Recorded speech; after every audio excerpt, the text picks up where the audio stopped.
반갑습니다. 사랑합니다. 축복합니다. 한번 따라합니다. 유행 따라 살지 말고 말씀 따라 살자. 다시 한번 유행 따라 살지 말고 말씀 따라 살자. 우리는 유행을 따라 사는 사람들이 아닙니다. 아멘. 하나님의 진리의 말씀을 따라 살아야 돼요. 요즘 많은 사람들은 이게 유행이다, 이게 대세다, 이게 잘 나간다 하면서 팬덤을 만들어내고, 그 팬덤이 좋은 쪽으로 가면 괜찮아요.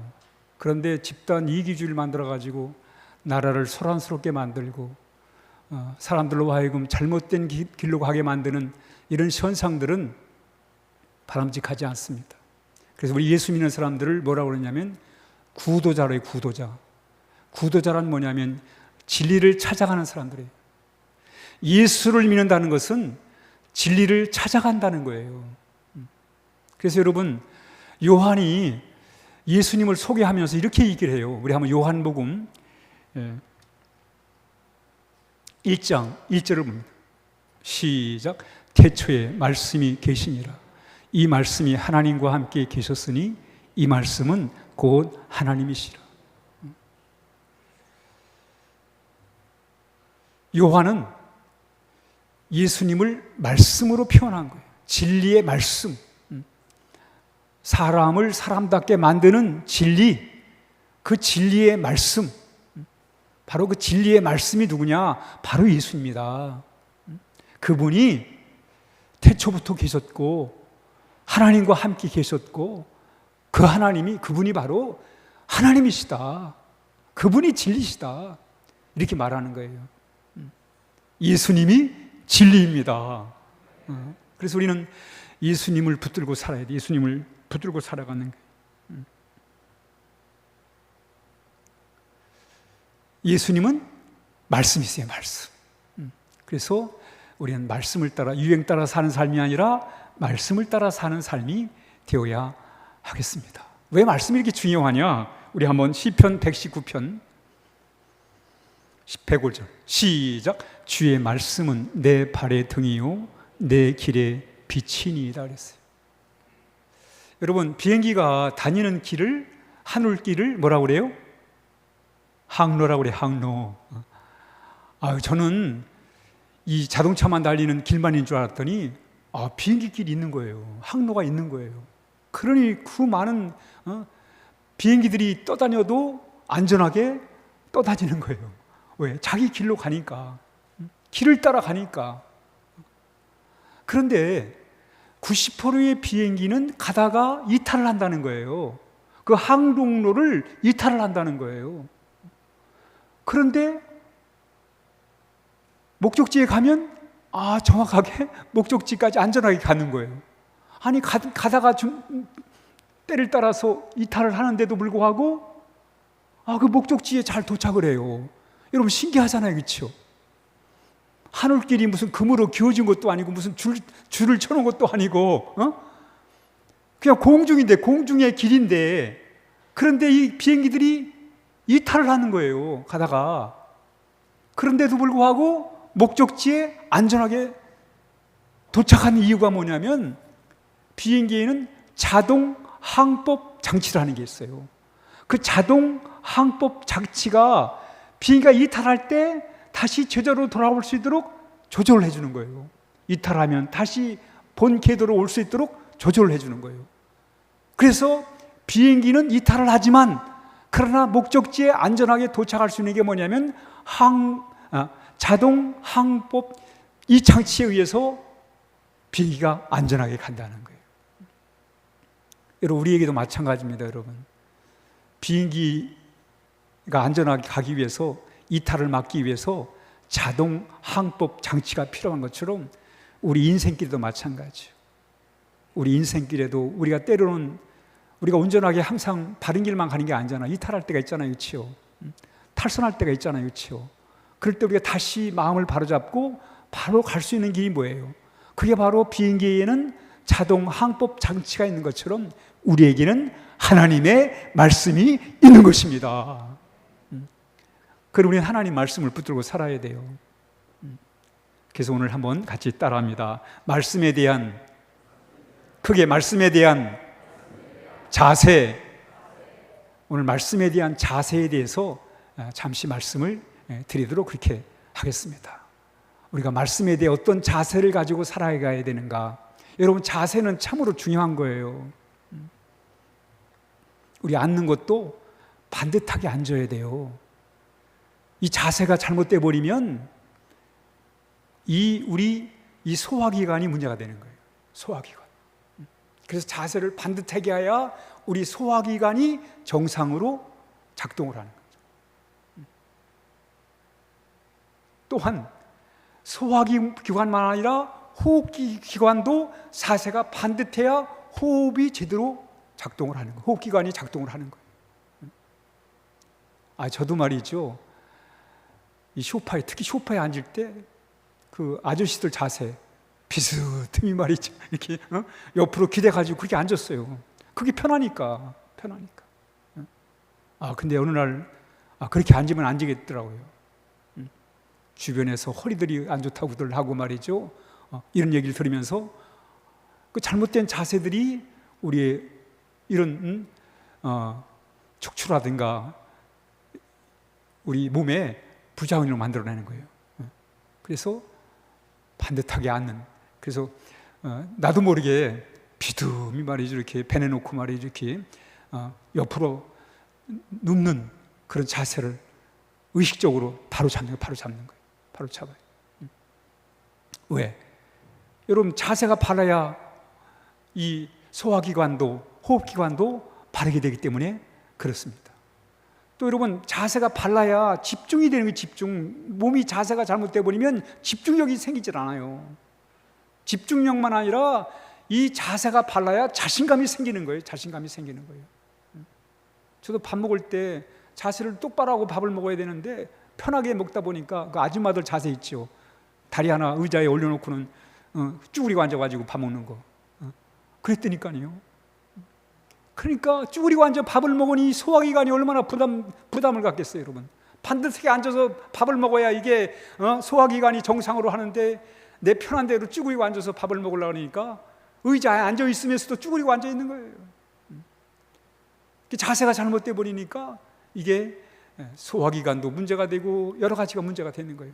그래서 자세도 바르게 해야 되는구나 라는 것을 생각하게 되었습니다. 여러분, 사관학교에 가면 한 학기 동안 가르친 게 뭐냐면 반듯한 자세 가르치는 거예요. 앉는 자세, 서는 자세, 걸어가는 자세, 이거 가르칩니다, 여러분. 이게 돼야 훈련을 할 수 있으니까. 이게 돼야 자신감도 생기고 용기도 생기고 그렇단 말이죠. 자세는 참으로 중요한 거예요. 특히 여러분, 우리 신앙인들의 자세는 참으로 중요합니다. 특히 말씀에 대한 자세, 내가 하나님의 말씀에 대하여 어떤 자세를 갖느냐는 참으로 중요한 거예요. 내 믿음과 연결되는 것이고 내 신앙생활과 아주 밀접한 관계가 뭐냐면 하나님의 말씀에 대하여 내가 어떤 자세를 갖느냐가 참으로 중요합니다. 그래서 오늘 한번 따라합니다. 말씀에 대한 자세, 말씀에 대한 자세를 우리가 바로 할 때에 비로소 우리의 신앙이 성장하고 또 정말 하나님의 자녀로서 하나님 나라 백성으로서 복된 그런 귀한 삶을 살게 될 것입니다. 오늘 이 시인이 그 말씀에 대한 자세가 자세히 나와요. 우리 한번 같이 말씀을 살펴보도록 그렇게 하겠습니다. 시편 119편 33 시작. 여호와여, 주의 율례들의 도를 내게 가르치소서. 됐습니다. 가르쳐 달라는 거예요. 이 시인은 하나님 말씀을 가르쳐 주세요. 진리의 말씀을 가르쳐 주세요. 이렇게 하나님 앞에 기도를 드리는 거예요. 여러분, 하나님은 우리를 가르치는 분이세요. 한번 따라하면 하나님은 우리를 가르치는 분이시다. 하나님이 모세를 부르셔가지고 모세에게 저 애굽에서 고통당하는 네 백성을 구해내라고 말씀하잖아요. 그렇죠? 그런데 모세가 못 간다는 거예요. 하나님은 가라, 못 가겠다는 거예요. 왜 못 가냐 그랬더니 나는 말을 잘 못해요. 저 이스라엘 백성들에게 또 저 바로에게 내가 무슨 말을 할지를 몰라요. 이렇게 얘기를 하는 거예요. 그때 하나님이 이렇게 말씀을 하세요. 우리 한번 출애굽기 4장 12절 하나님이 모세에게 하신 말씀이 시작. 이제 가라. 내가 내 입과 함께 있어 할 말을 가르치리라. 하나님, 나 애굽에 못 갑니다. 바로 왕을 설득할 능력도 안 되고 그 이스라엘 백성들을 내가 이끌고 나올 만한 그런 언변도 없습니다. 그랬더니 하나님이 하신 말씀이 내가 내 입과 함께 있어가지고 할 말을 가르치겠다는 거예요. 하나님이 모세를 가르치겠다는 거예요. 하나님은 우리를 가르치는 분이십니다. 아멘. 이스라엘 백성이 애굽에 나왔어요. 나와서 이 광야의 길을 가다가 하나님이 왜 이스라엘 백성을 애굽에서 불러냈어요? 하나님 다스림 받으라고, 하나님 섬기며 살라고. 그런데 이 이스라엘 백성이 하나님을 섬기는 법을 모르는 거예요. 그 하나님이 모세를 통해서 말씀을 또 가르치세요. 레위기 10장 시작. 또 나 여호와가 모세를 통하여 모든 규례를 이스라엘 자손에게 가르치리라. 예배하는 법을 가르치겠다는 거예요, 여러분. 가르쳐주겠다. 가르치겠다는 거예요. 예수님도 가르치는 분이세요. 우리 마태복음 5장 시작. 예수께서 무리를 보시고 산에 올라 앉으시니 제자들이 나온지라 입을 열어 가르쳐 이르시되. 예수님도 제자들을 가르치잖아요. 사람들을 가르치잖아요. 가르쳐요. 이 세상에서 어떻게 살아야 되는지, 하나님 나라가 무엇인지, 하나님 나라 백성은 어떻게 살아야 되는지 예수님이 가르치잖아요. 예수님의 가르침은 대단했어요. 당시에 사람들이 예수님의 가르침에 놀랐어요. 우리 같이 함께 마태복음 7장 시작. 예수께서 이 말씀을 마치시매 무리들이 그의 가르치심에 놀라니 이는 그 가르치는 것이 권위 있는 자와 같고 그들의 서기관들과 같이 아니함이라. 당시에도 선생님이 많았어요. 서기관들이 선생님, 성경을 가르치는 선생이 서기관들이에요. 그런데 이들이 가르친 것과는 전혀 다른 예수님의 가르침에 대해서 사람들이 놀랬다는 거예요. 예수 따라합니다. 예수님은 가르치는 분이시다. 가르치는 분이세요, 여러분. 그럼 하나님도 가르치고 우리 예수님도 가르치면 우리는 어떻게 해야 돼요? 우리 어떻게 해야 돼요? 예? 배워야죠. 한번 따라합니다. 배워야 한다. 그러니까 말씀에 대한 첫 번째 자세는 하나님 우리를 가르쳐주세요. 가르쳐주세요. 진리를 가르쳐주세요. 말씀을 가르쳐주세요. 배우겠습니다. 이게 첫 번째 자세예요. 가르쳐주세요. 배우겠습니다. 한번 제가 가르쳐주세요. 그럼 여러분 배우겠습니다. 가르쳐주세요. 날 따라하지 마시고 여러분들은 배우겠습니다. 하나님 가르쳐주세요. 하나님 가르쳐주세요. 이게 첫 번째 자세예요, 여러분. 내가 알지, 내가 성경을 읽었지, 내가 경험했지, 이러면 말씀에 대한 자세가 아니에요. 내가 알지, 이러면요 말씀에 대한 기본 자세가 안 돼 있는 거예요. 여러분, 하나님 말씀의 뜻은 무궁무진한 거예요. 늘 우리 하나님 말씀을 대할 때마다 하나님 가르쳐주세요. 배우겠습니다. 가르쳐주세요. 배우겠습니다. 이렇게 고백을 해야 돼요, 여러분. 한 번은 이 가이사라 지역에 고넬료라고 하는 로마 군인이 있었어요. 로마 군인이 하나님을 섬기는 분인데 이 고넬료는 복음에 대한 예수님 하나님 나라 복음을 듣지 못했어요. 예수님의 복음을 듣지 못했어요. 그때 이 고넬료가 사람을 시켜가지고 마침 베드로가 그 근방에 와 있었어요. 그래서 사람을 보내가지고 베드로를 초청합니다. 베드로가 이제 왔어요. 왔을 때 고넬료가 이 베드로에게 절을 하는 거예요.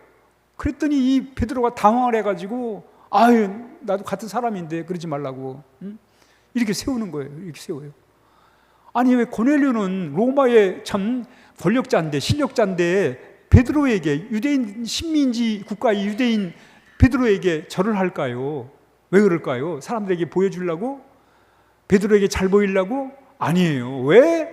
이 고넬료가 베드로 사도를 만났을 때 베드로 사도에게 절을 하는가? 그 이유가 나와요. 우리 한번 같이 읽습니다. 시작. 내가 또 당신에게 사람을 보내었는데 오셨으니 잘하였나이다. 이제 우리는 주께서 당신에게 명하신 모든 것을 듣고자 하여 다 하나님 앞에 있나이다. 내가 누구예요? 김서방? 내가 누구예요? 고넬료. 내가 당신에게, 당신이 누구예요? 베드로에게 사람을 보내는데 오셨습니다. 잘 오셨습니다.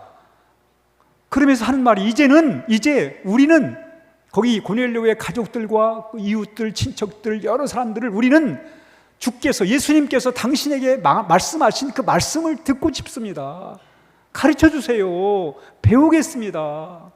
그런 뜻이란 말이에요. 고넬료가, 그래서 베드로가 감탄을, 이방인 로마의 백부장이 주님 말씀, 주의 복음을 듣겠다고 이렇게 베드로를 초청한 것에, 또 말씀을 듣겠다고 말이죠. 이렇게 베드로를 초청한 것에서 베드로가 감동을 하는 거예요.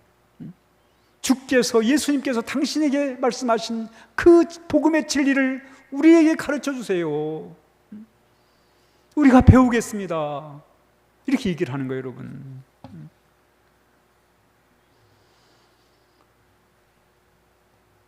그런데 이게 잘 안 되잖아요, 그렇죠?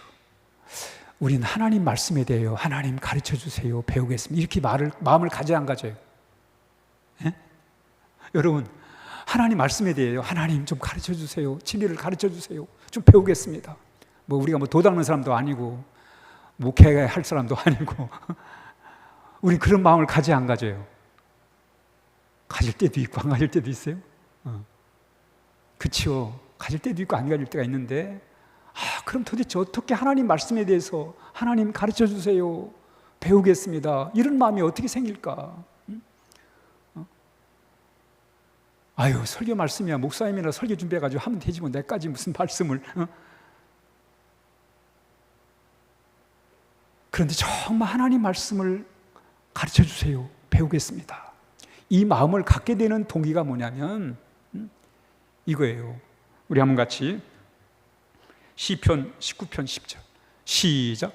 금 곧 많은 순금보다 더 사모할 것이며 꿀과 꿀송이보다 더 달도다. 하나님 말씀에, 따르면 하나님 말씀에 대하여 소중함을 알아야 된다.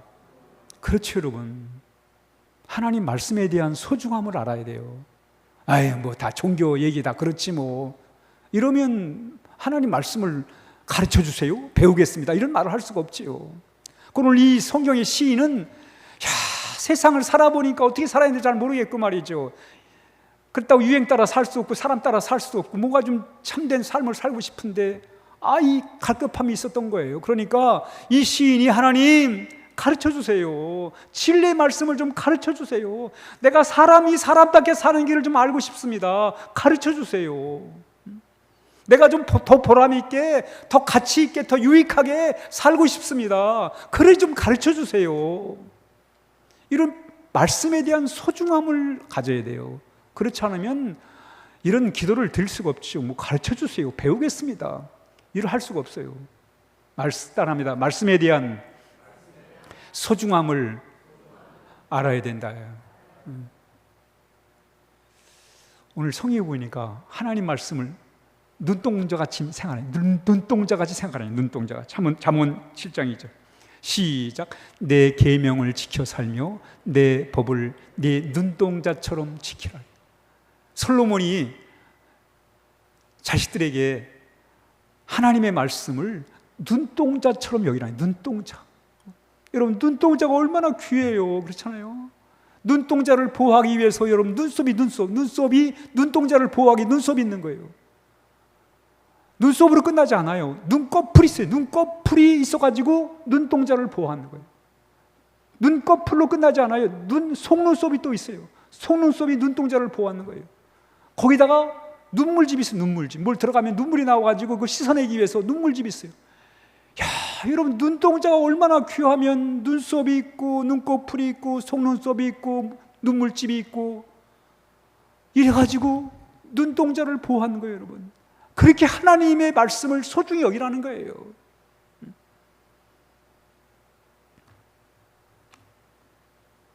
우리가 여러분 예수 믿는 사람들은 하나님의 다스림을 받아야 돼. 하나님을 다스림을 받는다는 얘기가 뭐냐면 하나님의 가르침을 따라 살아간다는 거예요. 내 마음대로, 사실 내 마음대로 살려고 그러면 하나님 말씀 필요 없죠, 그렇죠?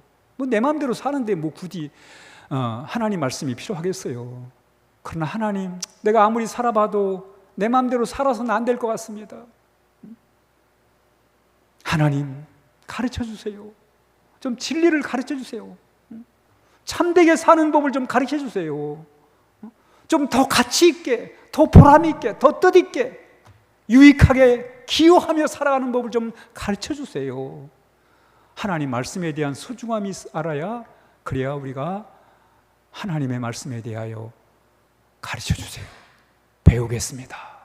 이런 자세를 갖게 된다는 거예요. 또 하나가 하나님 말씀을 좋아해야 돼, 사모해야 돼요. 우리 한번 시편 119편 시작. 내가 주의 법도를 사모하여 싸우니 주의 의로 나를 살아나게 하소서. 마치 여러분 우리가 목이 마를 때 시원한 물을 마시면 갈증이 해결되잖아요, 그렇죠? 그것처럼 목마를 때 물이 소중한 것처럼 내가 이렇게 참 이 세상을 어떻게 살아야 되는지 참 방황할 수밖에 없는, 그냥 세상 유행이나 따라 살아야 될 수밖에 없는 내 인생에서 이렇게 정말 참다운 진리를 알고 살아가는 것에 대해 그 중요성을 알 때 하나님 말씀을 사모하게 되는 거예요. 그럴 때 하나님이 그 사모함으로 인해서 우리를 살려내신다는 거예요. 그러므로 말씀에 대한 첫 번째 자세는 가르쳐 주세요, 배우겠습니다. 이런 자세를 가져야 한다는 거예요. 둘째, 119편 30 시작. 나로 하여금 깨닫게 하여 주소서. 예, 됐습니다. 둘째가 뭐예요? 따라합니다. 깨닫게 하소서. 깨닫게 하소서. 그러니까 가르쳐 주소서. 말씀은 상식이 아니에요, 여러분. 상식을 위해서 우리가 하나님 말씀 아는 거 아닙니다. 지식을 위해서 하나님 말씀 공부하는 게 아니에요. 깨달아야 돼, 깨달아야 돼, 여러분. 깨닫지 못하면 아무리 성경의 박사가 돼도 소용없어요.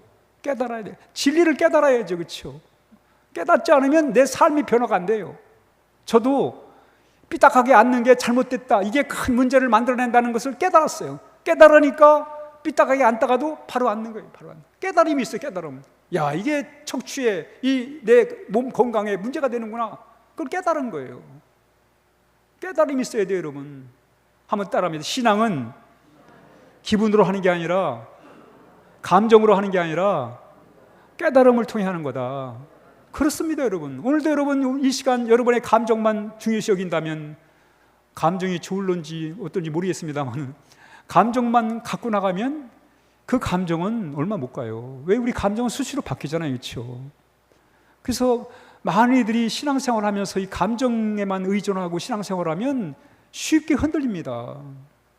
왜? 감정을 왔다 갔다 하니까. 어떤 때는 정말 세상이 내 세상 같고 하나님이 나만 사랑하는 것 같고 그런 감정이 느낄 때가 있어요. 어떤 때는 또 하나님이 나만 싫어하는 것 같고 또 그런 절망적인 상황들이 있단 말이죠. 그 감정에 의존해서 신앙생활을 하면 다 흔들리는 거예요, 여러분. 그러나 진리의 말씀을 통해서 깨닫고 우리가 살아갈 때 그 신앙이 반듯하게 되는 거예요. 반듯하게 되는 거예요. 솔로몬이 잠언을 쓰면서 아들에게 이렇게 얘기를 해요. 우리 한번 같이 읽습니다. 시작. 내 아들아, 네가 내 말을 듣고 내 명령을 소중히 여기며 지혜로운 말에 귀를 기울이고 그것을 이해하려고 노력해라. 이해하려고 노력을 해라. 깨달으려고 노력을 해라. 하나님의 말씀을 깨달아야 돼요. 하나님 말씀을 깨닫지 못하면 그냥 지식이에요. 상식이에요. 성경 많이 알아서 뭐예요, 여러분? 깨달음이 있어요. 하나님 말씀을 한 말씀이라도 깨달은 말씀이 있어야 그 말씀이 내 삶에 적용이 되고 그 말씀이 나를 변화시키고 나를 보다 나은 사람으로 만들어가는 거예요. 깨달음이 중요합니다. 우리 잠언 1절, 잠언 5절, 2장 5절 시작. 너는 여호와를 경외하는 법을 깨닫고 하나님을 아는 지식을 찾을지어다. 깨달음이 중요해요. 깨달음. 우리 깨달음을 위해서 기도를 해야 돼. 우리 한번 같이 시편 119편 169절 시작. 여호와여 나의 부르짖음이 주의 앞에 이르게 하시고 주의 말씀대로 나를 깨닫게 하소서. 우리 여러분 하나님께 기도해야 돼요. 하나님 깨닫게 해주세요. 깨닫게 해주세요. 하나님 말씀을 깨닫게 해주세요. 이해하게 해주세요. 그 깨달아야 그 말씀이 나의 말씀이 되니까, 그 말씀이 나를 변화시키니까 깨닫게 해달라고 기도해야 돼. 깨닫게 해달라고. 예수님이 사역하시면서 가장 답답할 때가 언제 하면 깨닫지 못하더라. 성경에 보면 깨닫지 못하더라는 말씀이 참 많이 나와요. 우리 같이 함께 요한복음 8장 시작. 그들은 아버지를 가르치어 말씀하신 줄을 깨닫지 못하더라.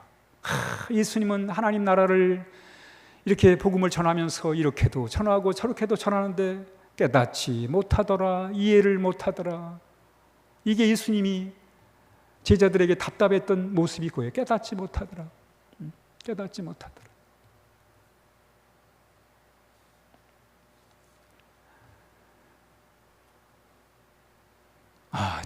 저 말씀은 누가 들어야 되는데 내가 들을 게 아니라 누가 이 말씀을 들어야 되는데 이러고 있으니 깨달음이 오겠어요. 저건 내 남편이 들어야 되고 저거는 우리 애들이 들어야 되고 이러니 깨달음이 없지요.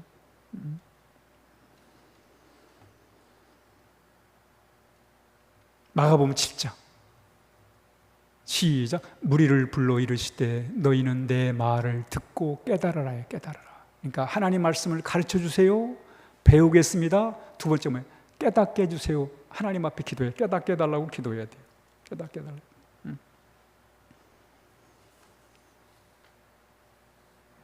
따라합니다. 신앙은 느낌이 아니라 깨달음이다. 아멘. 예. 그래서 첫째, 말씀에 대한 첫 번째 자세, 하나님 가르쳐 주세요. 좀 배우겠습니다. 둘째, 깨닫게 해주세요. 배웠는데 깨닫게 해주세요. 마지막, 셋째, 시편 119편 35 시작. 나로 하여금 주의 계명들의 길로 행하게 하소서. 내가 이를 즐거워함이다. 우리 쉬운 성경 시작. 주의 명령에 순종하는 길로 나를 인도하소서. 내가 그것을 기뻐하니이다. 여러분, 우리는 가르침을 받을 뿐만 아니라 깨달아야 되겠죠. 깨달을 뿐만 아니라 더 중요한 게 마지막에 있어요. 그게 뭐냐면 행하는 거, 실천하는 실천. 실천이 중요해요, 여러분. 하나님 말씀은 실천이 중요합니다. 실천.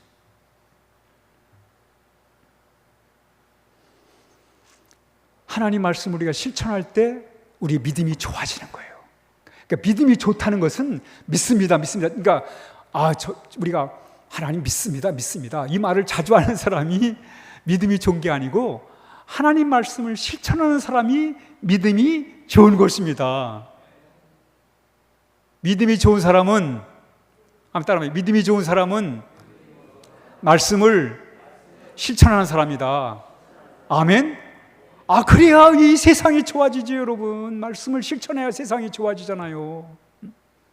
믿습니다 해갖고 안 되잖아요, 여러분. 우리가 하나님 말씀에, 그러니까 말씀대로 실천하는 게 하나님의 다스림을 받는 거예요.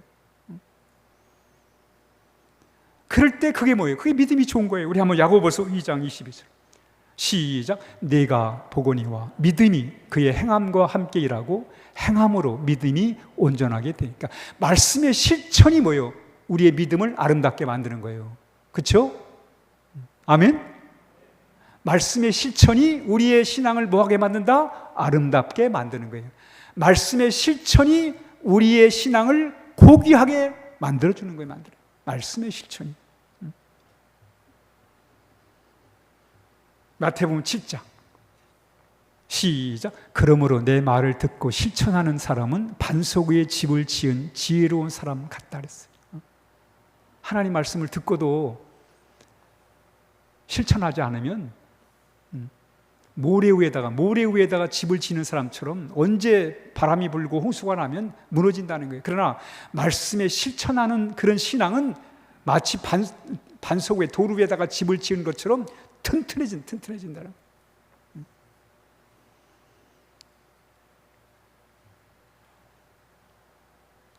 욥이 어떻게 그 어려움을 이겨낼 수 있을까? 욥이 얼마나 큰 시련을 겪었어요, 그렇죠? 얼마나 큰 환난을 겪었습니까? 그런데 욥이 어떻게 그 환난, 그 어려움을 이겨낼 수 있었을까요? 그 비결이 여기 나와요. 한번 보세요. 욥이 어떻게 그 어려운 그 시련과 역경을 어떻게 이겨낼 수 있는가? 읽습니다. 시작. 내가 그의 입술의 명령을 어기지 아니하고 정한 음식보다 그의 입의 말씀을 귀히 여겼도다. 하나님 말씀 붙들고, 하나님 말씀 붙들고. 그래서 오늘 시편 우리 같이 읽었잖아요. 교독했잖아요. 말씀 교독했잖아요. 하나님 말씀이 없었더라면 나는 멸망했을 거라고. 하나님 말씀이 없으면 나는 이미 망했을 거라고. 이렇게 고백하잖아요, 여러분. 이 시인이 하나님 말씀 없었으면 나는 이미 망했을 것입니다. 그렇게 말씀을 소중히 여겼고 말씀에 따라 실천할 때 이런 역사를 이루는 거예요. 여러분, 이 세상을 이길 수 있는 힘은 하나님 말씀을 붙들고 나가는 겁니다. 그러니까 여러분, 유행 따라 살지 않은 방법이 뭐예요? 말씀을 따라 사는 거예요. 이 혼란스러운 세상에서 마음의 중심을 잡고 사는 길이 뭐예요? 하나님 말씀을 붙들고 살아가는 거예요. 우리 한번 같이 에베소 6장 17절 시작. 구원의 투구와 성령의 검 곧 하나님의 말씀을 가지라. 우리는 하나님 말씀을 들고 살아야 돼요, 여러분. 하나님 말씀을 들고 여러 가지 유혹도 하나님 말씀을 물리치고 시련과 역정도 하나님 말씀으로 물리치고 하나님 말씀 듣고 우리는 이 세상과 싸워 이기며 살아야 되는 의무가 우리에게 있는 것입니다. 우리 빌립보 4장 9절입니다. 하나님이 말씀을 실천하는 자에게 주시는 복이에요. 시작. 너희는 내게 배우고 받고 듣고 본 바를 행하라. 그리하면 평강의 하나님이 너희와 함께 계시리라 했어요. 하나님이 누굴 좋아하시는가? 말씀을 따라 살려고 물론 우리는 100% 다 하나님 말씀대로 살지 못하죠, 그렇지? 우리 인간의 한계가 있고 능력의 한계가 있고. 그러나 우리가 그럼에도 불구하고 하나님 나를 말씀을 가르쳐 주세요. 말씀을 깨닫게 해주세요. 말씀을 실천하게 해주세요. 이런 삶의 자세를 가지고 있는 사람에게 뭐예요? 평강의 하나님이 함께 하시겠다는 거예요. 그게 하나님의 다스림을 받고 살아가는 거예요. 하나님의 능력을 힘입어 받고 살아가는 거예요. 결론의 말씀입니다. 결론 전체 다 있습니다. 말씀에 대한 자세. 시작. 말씀을 대하는 자세. 첫째, 가르쳐 주소서. 둘째, 깨닫게 하소서. 셋째, 행하게 하소서. 넷째, 진리 가운데 거하게 하소서. 우리 모두 다 진리의 세상 유행 따라 살지 말고 진리의 말씀을 따라 삶으로 인해 가지고 우리의 삶이 더 값지고 더 존귀하고 더 유익하고 더 뜻있고 더 보람있는 그런 귀한 삶이 되시기를 주의 이름으로 축복합니다. 기도하겠습니다.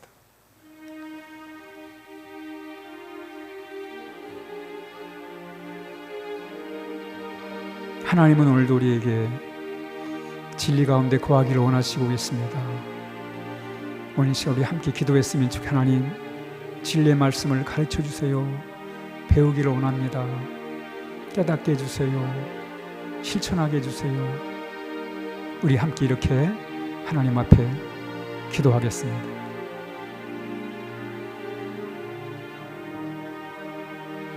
아버지 주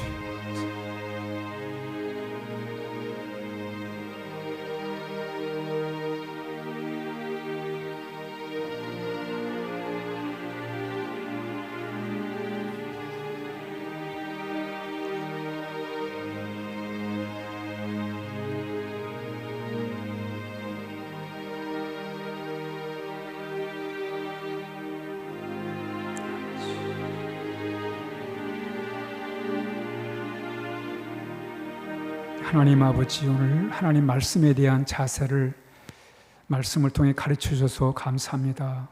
하나님, 우리를 가르쳐 주시고 깨닫게 해주시고 실천하며 살게 하여 주시옵소서. 그래서 진리 가운데 하나님 살게 하여 주옵소서. 예수님의 이름으로 간절히 기도하옵나이다. 아멘.